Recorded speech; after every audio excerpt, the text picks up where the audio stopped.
নমস্কাৰ ছাত্ৰ ছাত্ৰীসকল মই অঞ্জলি বৰুৱে তোমালোকক ই কক্সালৈ স্বাগতম জনাইছো আজি আমি ষষ্ঠ শ্ৰেণীৰ বিজ্ঞান বিষয়ৰ দ্বিতীয় অধ্যায় জীৱ আৰু জৈৱ বৈচিত্ৰ্য পাঠটি আলোচনা কৰিম এই অধ্যায়টিৰ জৰিয়তে আমি শিপাৰ প্ৰকাৰ বীজপত্ৰৰ প্ৰকাৰ সম্পৰ্কে আজি আমি জানিম আহাচোন আমি এতিয়া চাও শিপাৰ প্ৰকাৰ সম্পৰ্কে এতিয়া আমাক কি দিছে চোৱা শিপাৰ প্ৰকাৰ সম্পৰ্কে আমাক ইয়াতে দিয়া আছে কিছুমান উদ্ভিদৰ এডাল মূল শিপা থাকে এতিয়া কি কৈছে উদ্ভিদৰ কি থাকে বুলি কৈছে কেতিয়াবা আমি এডাল মূল শিপা দেখিবলৈ পাওঁ তোমালোকে চিত্ৰত দেখিবলৈ পাইছা চোৱা কিছুমান উদ্ভিদৰ এডালে কি থাকে মূল শিপা থাকে বুলি আমাক কৈছে এই শিপাডালৰ পৰা কিছুমান শাখা শিপা ওলাই এতিয়া আমাক কি কৈছে এই মূল শিপাডালৰ পৰা কিছুমান কি ওলাই বুলি কৈছে চোৱা শাখা শিপা ওলাই বুলি আমাক কৈছে এনে ধৰণৰ সাজনক মুখ্য মূল গাঁথনি বুলি কোৱা হয় কি কৈছে এতিয়া আমাক কৈছে যে এনে ধৰণৰ শিপাৰ সাজনকে কি বুলি কোৱা হয় মুখ্য মূল গাঁথনি বুলি কোৱা হয় এতিয়া ক'ত পোৱা যায় চোৱা উদাহৰণ দিছে জবা ফুল গোলাপ মধুৰিআম আহত এইবোৰত আমি মুখ্য মূল গাঁথনি দেখিবলৈ পাওঁ জালৰ দৰে হীৰাবিন্যাস থকা গছৰ শিপা মুখ্য মূল জাতীয় আমাক কি কৈছে চোৱা যিবিলাক উদ্ভিদৰ পাতত জাল হীৰাবিন্যাস দেখিবলৈ পোৱা যায় তেনে ধৰণৰ উদ্ভিদৰ শিপাবিলাক কি হয় বুলি কৈছে তেনে ধৰণৰ উদ্ভিদৰ শিপাবিলাক মুখ্য মূল জাতীয় হয় বুলি আমাক কৈছে ঘাঁহৰ দৰে উদ্ভিদৰ কাণ্ডৰ গুৰিৰ পৰা একোছা শিপা ওলাই এনে ধৰণৰ শিপা গুচ্ছমূল বোলে এতিয়া আমাক কি কৈছে চোৱা চিত্ৰত তোমালোকে দেখিবলৈ পাইছা এনেকে ঘাঁহৰ দৰে উদ্ভিদ বিলাকত কি দেখিবলৈ পোৱা যায় একোছা এনেকে শিপা ওলোৱা দেখিবলৈ পোৱা যায় আৰু এনে ধৰণৰ শিপাক কি বুলি কৈছে গুচ্ছমূল বুলি কৈছে উদাহৰণ দিছে চোৱা ঘেহু আৰু মাকৈ এইবিলাকত আমি গুচ্ছমূল দেখিবলৈ পাওঁ সমান্তৰাল হীৰাবিন্যাস থকা ঘাঁহৰ দৰে উদ্ভিদৰ শিপা গুচ্ছমূল জাতীয় এতিয়া আমাক কি কৈছে চোৱা যিবিলাক গছৰ শিপা গুচ্ছমূল জাতীয় সেই গছৰ পাতবিলাকত কেনে ধৰণৰ হীৰাবিন্যাস দেখিবলৈ পোৱা যায় সমান্তৰাল হীৰাবিন্যাস দেখিবলৈ পোৱা যায় এতিয়া আমাক এটা ক্ৰিয়াকলাপ দিছে চোৱা দুটা বাটিত পানী লৈ ক্ৰমে বুটমাহ আৰু মাকৈ বীজ কেইটামান এৰাতি তিয়াই থৈ এতিয়া আমাক কি কৈছে চোৱা দুটা বাটি ল'ব দিছে আৰু তাত পানী লৈ তাত কি ভিজাব দিছে চোৱা আমাক বুটমাহ আৰু মাকৈ বীজ আমাক কি কৰিব দিছে এৰাতিৰ কাৰণে তিয়াই থব দিছে পাঁচদিনা এখন হেমেকা কাপোৰ বা হেমেকা খবৰ কাগজেৰে গুটি কেইটা মেৰিয়াই থৈ এতিয়া আমাক কি কৈছে তাৰ পিছদিনাখনে হেমেকা কাপোৰ বা এখন হেমেকা খবৰ কাগজ লৈ তাত আমাক গুটি কেইটা কি কৰিব দিছে মেৰিয়াই থব দিছে বীজ গুটি কেইটা 6-7 ঘণ্টা এনেদৰে থোৱা এতিয়া আমাক কি কৰিছে কাগজত 6-7 ঘণ্টাৰ কাৰণে এনেদৰে মেৰিয়াই ৰাখিব দিছে এতিয়া ভালদৰে পৰ্যবেক্ষণ কৰা দুয়োবিধ বীজতে একোখন আৱৰণ আছে এতিয়া আমাক কি কৰিব যে 6-7 ঘণ্টা তেনেদৰে ৰখাৰ পিছত আমাক সেই বীজ কেইটা ভালদৰে পৰ্যবেক্ষণ কৰিব দিছে আৰু পৰ্যবেক্ষণ কৰিলে আমি কি দেখিবলৈ পাম বুলি কৈছে চোৱা দুয়োটা বীজতে একোখনকৈ কি দেখা পাম বুলি কৈছে আৱৰণ আমি দেখিবলৈ পাম বীজৰ আৱৰণখন সাৱধানে এৰুৱাই দিয়ে এতিয়া আমাক কি কৰিব দিছে সেই বীজত থকা আৱৰণখন আমাক সাৱধানেৰে কি কৰাব দিছে এৰুৱাই দিব দিছে আৰু তাৰ পিছত কি কৈছে চোৱা বীজৰ ভিতৰখন আমাক কি কৰিব দিছে ভালদৰে লক্ষ্য কৰিব দিছে এতিয়া চোৱা আমি কি দেখা পাম আমি দেখিলো যে বীজৰ অংকুৰণ ঘটিছে আমি যেতিয়া সেই আৱৰণখন আঁতৰাই দিম তেতিয়া আমি দেখিবলৈ পাম চোৱা যে বীজৰ কি হৈছে বুলি কৈছে অংকুৰণ ঘটিছে বুটমাহৰ বীজৰ ভিতৰত দুটা মঙহাল অংশ আছে আমি এতিয়া কি দেখিবলৈ পাম চোৱা বুটমাহৰ যিটো বীজ আছিলে তাৰ ভিতৰত আমি কি দেখিবলৈ পাম বুলি কৈছে দুটা মঙহাল অংশ দেখিবলৈ পাম চিত্ৰত দেখাইছে চোৱা এনে ধৰণৰ দুটা মঙহাল অংশ আমি দেখিবলৈ পাম আৰু এনে ধৰণৰ মঙহাল অংশটো কি বুলি কোৱা হয় বুলি কৈছে এই অংশ দুটাক আমি বীজপত্ৰ বুলি কওঁ কি বুলি কওঁ বীজপত্ৰ বুলি কওঁ এতিয়া আমাক কি কৈছে চোৱা ইয়াত অংকুৰিত গজালিটো বাঢ়িবৰ বাবে খাদ্য জমা হৈ থাকে এতিয়া কি কৈছে চোৱা বীজপত্ৰত কি জমা হৈ থাকে বুলি কৈছে বীজপত্ৰত খাদ্য জমা হৈ থাকে কিহৰ কাৰণে জমা হৈ থাকে চোৱা যিটো গজালি কি হ'ব অংকুৰিত হ'ব সেই গজালিটো বাঢ়িবৰ কাৰণে এই বীজপত্ৰবোৰত কি জমা হৈ থাকে বুলি কৈছে খাদ্য জমা হৈ থাকে বুলি আমাক কৈছে এতিয়া আমি চোৱা বীজপত্ৰৰ প্ৰকাৰ সম্পৰ্কে বুজিম এতিয়া আমাক কি দিছে চোৱা এক বীজপত্ৰী সম্পৰ্কে বুজাব কৈছে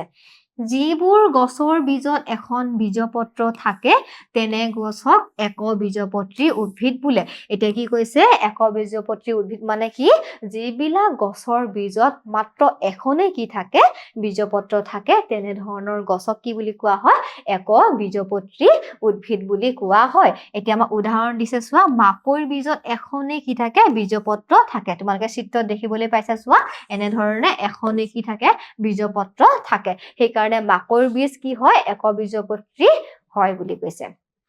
তাৰ পিছত কৈছে চোৱা দ্বিবীজপত্ৰী যিবোৰ গছৰ বীজত দুখন বীজপত্ৰ থাকে তেনেবোৰক দ্বিবীজপত্ৰী উদ্ভিদ বোলে এতিয়া আমাক কি কৈছে চোৱা যিবিলাক গছৰ বীজত কেইখন বীজপত্ৰ থাকে চোৱা দুখন বীজপত্ৰ থাকে তেনেবোৰ গছক কি বুলি কোৱা হয় দ্বিবীজপত্ৰী উদ্ভিদ বুলি কোৱা হয় এতিয়া উদাহৰণ দিছে চোৱা সজিনাৰ গুটি এবিধ কি হয় দ্বিবীজপত্ৰী হয় এতিয়া আমাক দেখাইছে চোৱা চিত্ৰত এনে ধৰণে যদি দুখন দ্বিবীজপত্ৰ থাকে তেতিয়া হলে তাক কি বুলি কোৱা হয় দ্বিবীজপত্ৰী বুলি কোৱা হয়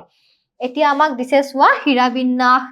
মূল আৰু বীজপত্ৰৰ মাজত কি সম্পৰ্ক আছে আমাক তাকে বুজাব কৈছে তোমালোকক কৈছে চোৱা সমান্তৰাল হীৰাবিন্যাস যদিহে পাতত কি থাকে চোৱা যদিহে আমি পাতত কি দেখা পাওঁ সমান্তৰাল হীৰাবিন্যাস দেখিবলৈ পাওঁ এনেদৰে যদি আমি সমান সমান হীৰা দেখিবলৈ পাওঁ তাক কি বুলি কোৱা হয় সমান্তৰাল হীৰাবিন্যাস বুলি কোৱা আৰু যদি পাতত যদি সমান্তৰাল হীৰাবিন্যাস থাকে তেনে ধৰণৰ গছবিলাকৰ শিপা কি হয় বুলি কৈছে চোৱা গুচ্ছমূল জাতীয় হয় মানে এনেকে একোছা শিপা ওলাই বুলি কৈছে আৰু তেনে ধৰণৰ গছৰ বীজবিলাক কি হয় বুলি কৈছে একবীজপত্ৰী মানে এখনে কি থাকিব তাত বীজপত্ৰ থাকিব ইয়াত কেইখন বীজ থাকিব এখন বীজপত্ৰ থাকিব এতিয়া আমাক কৈছে চোৱা জাল হীৰাবিন্যাস এতিয়া যদি পাতত আমি কি দেখিবলৈ পাওঁ বুলি কৈছে পাতত যদি এনেকে জালৰ দৰে আমি হীৰাবিন্যাস বিলাক দেখিবলৈ পাওঁ তেতিয়া হলে তেনে ধৰণৰ গছত কেনে ধৰণৰ মূল থাকে বুলি কৈছে মুখ্য মূল আমি দেখিবলৈ পোৱা যায় মানে এডালেই মূল শিপা থাকিব আৰু তাৰ পৰা শাখা শিপা ওলাব এনে ধৰণৰ সাজোন আমি দেখিবলৈ পাওঁ আৰু তেনে ধৰণৰ গছৰ বীজত কি হব দুখন বীজপত্ৰ থাকিব মানে কি হব দ্বিবীজপত্ৰী হব এতিয়া আমাক কি কৈছে চোৱা এতিয়া আমাক চিত্ৰৰ সহায়ত বুজাইছে চোৱা যে কলপাতত আমি কি দেখিবলৈ পাওঁ চোৱা কলপাতত আমি দেখিবলৈ পাওঁ কলপাতত আমি সমান্তৰাল হীৰাবিন্যাস দেখিবলৈ পাওঁ যদিহে পাতত সমান্তৰাল হীৰাবিন্যাস থাকে তেনে গছৰ শিপা কেনেকুৱা হ'ব বুলি কৈছে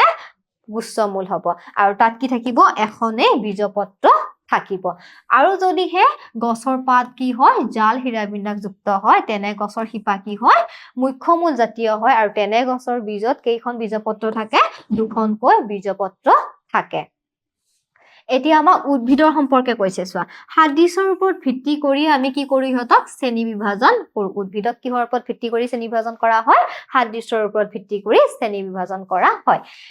এতিয়া আমাক পানীৰ সম্পৰ্কে কৈছে শৰীৰৰ গঠন আকাৰ গতি প্ৰজনন ইত্যাদিৰ ওপৰত ভিত্তি কৰি শ্ৰেণী বিভাজন কৰা হয় এতিয়া প্ৰাণীবিলাকক আমি কিহৰ ওপৰত ভিত্তি কৰি শ্ৰেণী বিভাজন কৰো বুলি কৈছে শৰীৰৰ গঠন আকাৰ প্ৰজনন গতি এইবিলাকৰ ওপৰত ভিত্তি কৰি আমি প্ৰাণীবিলাককো একোটা গোটত ভাগ কৰো বা শ্ৰেণী বিভাজন কৰো এতিয়া আমাক কৈছে চোৱা সাধাৰণ বৈশিষ্ট্যই বহল শ্ৰেণী গঠন কৰে এতিয়া কি কৈছে চোৱা সাধাৰণ বৈশিষ্ট্যই সদায় এটা একোটা ডাঙৰ শ্ৰেণী গঠন কৰাত সহায় কৰে বুলি কৈছে আৰু কি কৈছে চোৱা অধিক নিৰ্দিষ্ট বৈশিষ্ট্যই সৰু সৰু গোটৰ সৃষ্টি কৰে আৰু যদি এই বৈশিষ্ট্যটো বহুত বেছি কি হয় বুলি কৈছে নিৰ্দিষ্ট হয় তেতিয়া হলে সেই বৈশিষ্ট্যৰ সহায়ত আমি ডাঙৰ গোটটোক আকৌ কিহলৈকে ৰূপান্তৰ কৰিব পাৰো সৰু সৰু গোটলৈকে ভাগ কৰিব পাৰো বুলি আমাক কৈছে আমি ধৰা হল এটা উদাহৰণ লব পাৰো যে সকলোবোৰ জীৱ কিহৰ দ্বাৰা গঠিত সকলোবিলাক জীৱৰ কোষৰ দ্বাৰা গঠিত আৰু এই কোষৰ ওপৰত ভিত্তি কৰি আমি সকলোবিলাক জীৱক একোটা গোটত আমি ৰাখিব পাৰো উদ্ভিদ আৰু প্ৰাণী দুয়োটাৰে জীৱৰ কিহৰ দ্বাৰা গঠিত কোষৰ দ্বাৰা গঠিত সেইকাৰণে উদ্ভিদ আৰু প্ৰাণীক আমি একোটা শ্ৰেণীত ৰাখিব পাৰো কোষৰ ওপৰত ভিত্তি কৰি আমি উদ্ভিদকো ৰাখিব পাৰো আৰু প্ৰাণীবিলাককো আমি একোটা শ্ৰেণীতে আমি ৰাখিব পাৰো কিন্তু আমি যদি চাব যাওঁ সংকোষ কেন্দ্ৰীয় হয় নে প্ৰকোষ কেন্দ্ৰীয় হয় নে কেনে ধৰণৰ উদ্ভিদ হয় বা কেনে ধৰণৰ প্ৰাণী হয় এইবিলাকৰ ওপৰত আমি যদি চাব যাওঁ তেতিয়া হলে উদ্ভিদ আৰু প্ৰাণীকো আমি কিছুমান সৰু সৰু গোটত ভাগ কৰিব পাৰিম এতিয়া আমাক কৈছে চোৱা নীৰৱ উপত্যকাৰ সুৰক্ষা আন্দোলনৰ ওপৰত আমাক কৈছে এতিয়া কৈছে নীৰৱ উপত্যকা সুৰক্ষা দিবৰ কাৰণে এটা আন্দোলন চলিছিলে আৰু হেতুৰ ওপৰত আমাক ইয়াতে টোকা আকাৰত জনাইছে চোৱা কেৰেলাৰ পালাকাড জিলাৰ সাইলেন্ট ভেলী জৈৱ বৈচিত্ৰ্য আৰু সৌন্দৰ্যৰে চহকী এতিয়া আমাক কি কৈছে চোৱা কেৰেলাৰ পালাকাড জিলাৰ যেটো সাইলেন্ট ভেলী আছে বা নীৰৱ উপত্যকা এই নীৰৱ উপত্যকা বুলি কি হৈছে বুলি কৈছে নীৰৱ উপত্যকা জৈৱ বৈচিত্ৰ্য আৰু সৌন্দৰ্যৰ ক্ষেত্ৰত কি বুলি কৈছে চহকী বুলি আমাক কৈছে এই আন্দোলনৰ লক্ষ্য আছিল চিৰহেউজ অৰণ্যখনৰ সৌন্দৰ্য ৰক্ষা কৰা এতিয়া এই নীৰৱ উপত্যকা সুৰক্ষা আন্দোলনখন কিয় কৰিছিলে ইহতৰ লক্ষ্য কি আছিলে যে ইহতৰ লক্ষ্য আছিলে যে চিৰহেউজ এই বনাঞ্চলখন বা এই অৰণ্যখন কি কৰা ৰক্ষা কৰা এক দশক ধৰি নাগৰিকসকলে কুন্তিপুজা নদীত জলবিদ্যুৎ বান্ধ নিৰ্মাণৰ বিৰোধিতা কৰিছিল এটা কি কৈছে নাগৰিকসকলে কি কৰিছিলে বিৰোধিতা কৰিছিলে কিহৰ বিৰোধিতা কৰিছিলে চোৱা জলবিদ্যুৎ বান্ধ নিৰ্মাণৰ কাৰণে কি কৰিছিলে বিৰোধিতা কৰিছিলে ক'ত কৰিব খুজিছিলে জলবিদ্যুৎ বান্ধ নিৰ্মাণ কুন্তিপুজা নদীত জলবিদ্যুৎ বান্ধ নিৰ্মাণ কৰিব খুজিছিলে আৰু এই বান্ধৰ বিৰোধিতা কৰিছিলে জনসাধাৰণে পদ্ধতিসমূহৰ ভিতৰত আছিল আবেদন জনোৱা ন্যায়িক আবেদন দাখিল কৰা আৰু বাতৰি কাকতত প্ৰবন্ধ লিখা সম্পাদকলৈ পত্ৰ লিখা আৰু সজাগতা অভিযান এতিয়া কি কৈছে এই আন্দোলনৰ কিছুমান পদ্ধতিৰ ভিতৰত কি আছিলে চোৱা আবেদন জনোৱা তাৰ পিছত কৈছে ন্যায়িক আবেদন দাখিল কৰা প্ৰবন্ধ লিখা বাতৰি কাকতত সম্পাদকলৈ কি লিখা পত্ৰ লিখা আৰু সজাগতা অভিযান কৰা তেওঁলোকৰ অদম্য প্ৰচেষ্টাৰ ফলত সাইলেন্ট ভেলীক সফল সুৰক্ষা প্ৰদান কৰা হয় এতিয়া কি কৈছে তেওঁলোকৰ প্ৰচেষ্টাৰ ফলত সাইলেন্ট ভেলীক আমি কি কৰিব পাৰিছিলো বুলি কৈছে সুৰক্ষা কৰিব পাৰিছিলো যিটো ঘটনা ভাৰতত সংৰক্ষণৰ বাবে এক যুগান্তকাৰী বিজয় হিচাপে পৰিগণিত হয় এতিয়া এই ঘটনাটো কি হৈছে বুলি কৈছে ভাৰতত সংৰক্ষণৰ ক্ষেত্ৰত অৰণ্য সংৰক্ষণৰ ক্ষেত্ৰত যুগান্তকাৰী কি বুলি কৈছে বিজয় হিচাপে পৰিগণিত হৈছে এতিয়া আমাক ডক্টৰ ৰবীন বেনাৰ্জীৰ ওপৰত এটা টোকা দিছে চোৱা ডক্টৰ ৰবীন বেনাৰ্জী জন্ম হৈছিলে 1908 চনত আৰু মৃত্যু হৈছিলে 2003 এজন কি আছিল বুলি কৈছে চোৱা পৰীক্ষাত ভাৰতীয় প্ৰকৃতিবিদ আছিলে তেখেত আৰু তথ্যচিত্ৰ নিৰ্মাতা আছিলে আৰু পৰিৱেশবিদ তেখেত আছিল বুলি কৈছে বন্যপ্ৰাণী সংৰক্ষণ আৰু শিক্ষাৰ ক্ষেত্ৰত তেওঁৰ অৱদানৰ বাবে তেওঁক শ্ৰদ্ধাৰে স্মৰণ কৰা হয় কি কৈছে বন্যপ্ৰাণী সংৰক্ষণ আৰু শিক্ষাৰ ক্ষেত্ৰত তেওঁৰ যিবিলাক অৱদান আছে সেই অৱদানৰ কাৰণে তেওঁক কি কৰে শ্ৰদ্ধাৰে স্মৰণ কৰে বুলি কৈছে 1950 চনৰ কোনো এক সময়ত কাজিৰঙা ৰাষ্ট্ৰীয় উদ্যান ভ্ৰমণ কৰোতে ডক্টৰ বেনাৰ্জী অসমৰ বনাঞ্চলৰ প্ৰেমত পৰিছিল এটা কি কৈছে 1950 চনত তেখেত যেতিয়া কাজিৰঙা ৰাষ্ট্ৰীয় উদ্যান কি কৰিছিলে ভ্ৰমণ কৰি আছিল তেতিয়া তেখেত কি কৰিছিলে অসমৰ বনাঞ্চলৰ প্ৰেমত পৰিছিল বুলি কৈছে আৰু কি কৰিছিলে চোৱা কাজিৰঙাৰ ওচৰৰ গোলাঘাটত বসতি স্থাপন কৰাৰ সিদ্ধান্ত লৈছিল আৰু তেখেত অসমৰ বনাঞ্চলৰ প্ৰেমত পৰি কাজিৰঙাৰ ওচৰৰ গোলাঘাটত বসবাস কৰাৰ সিদ্ধান্ত লৈছিল প্ৰকৃতিৰ প্ৰতি থকা তেওঁৰ আগ্ৰহে তেওঁ Kaziranga wild life of India আৰু মেডাম পিম্পদু বঁটা লাভ কৰিবলৈ সক্ষম হোৱা হোৱাইট উইংছ ইন স্লো মোশনকে ধৰি 32খন প্ৰশংসিত বন্যপ্ৰাণী আধাৰিত তথ্যচিত্ৰ নিৰ্মাণ কৰিবলৈ অনুপ্ৰাণিত কৰিছিলে এতিয়া কি কৈছে চোৱা প্ৰকৃতিৰ প্ৰতি থকা তেওঁৰ আগ্ৰহে তেওঁক কি কৰিছিলে তেওঁ Kaziranga wild life of India আৰু মেডাম পিম্পদু বঁটা লাভ কৰিবলৈ সক্ষম কৰি তুলিছিলে আৰু কি কৈছে চোৱা হোৱাইট উইংছ ইন স্লো মোশনকে ধৰি 32খন প্ৰশংসিত বন্যপ্ৰাণী আধাৰিত তথ্যচিত্ৰ নিৰ্মাণ কৰিবলৈ অনুপ্ৰাণিত কৰিছিল তেওঁ বহুতো গ্ৰন্থ আৰু শিশু সাহিত্যৰ চিত্ৰ ৰচনা কৰিছিল এতিয়া কি কৈছে তেখেতে বহুতো গ্ৰন্থ আৰু শিশু সাহিত্যৰ চিত্ৰ ৰচনা কৰিছিল 1971 চনত পদ্মশ্ৰী বঁটা লাভ কৰিছিল এতিয়া কি কৈছে ডক্টৰ বেনাৰ্জীয়ে 1971 চনত পদ্মশ্ৰী বঁটা লাভ কৰিছিল আৰু ডক্টৰ বেনাৰ্জীয়ে অসমৰ সমৃদ্ধ জৈৱ বৈচিত্ৰ্য বিশেষকৈ কাজিৰঙা ৰাষ্ট্ৰীয় উদ্যানৰ বিষয়ে সজাগতা বৃদ্ধি কৰাত গুৰুত্বপূৰ্ণ ভূমিকা পালন কৰিছিল এতিয়া কি কৈছে ডক্টৰ বেনাৰ্জীয়ে বিশেষকৈ কাজিৰঙা ৰাষ্ট্ৰীয় উদ্যানৰ বিষয়ে সজাগতা বৃদ্ধি কৰাত গুৰুত্বপূৰ্ণ ভূমিকা লৈছিল বুলি আমাক কৈছে গোলাঘাটত থকা তেওঁৰ ঘৰটো আঙ্কল ৰবিনৰ নেচাৰেল হিষ্ট্ৰী মিউজিয়ামলৈ ৰূপান্তৰিত কৰা হৈছে এতিয়া কি কৈছে চোৱা গোলাঘাটত তেখেতৰ যিটো ঘৰ আছিল সেই ঘৰটো কি কৰিছে আঙ্কল ৰবিনৰ নেচাৰেল হিষ্ট্ৰী মিউজিয়ামলৈকে ৰূপান্তৰিত কৰা হৈছে য'ত কি আছে চোৱা য'ত তেওঁৰ বিস্তৃত কেৰিয়াৰৰ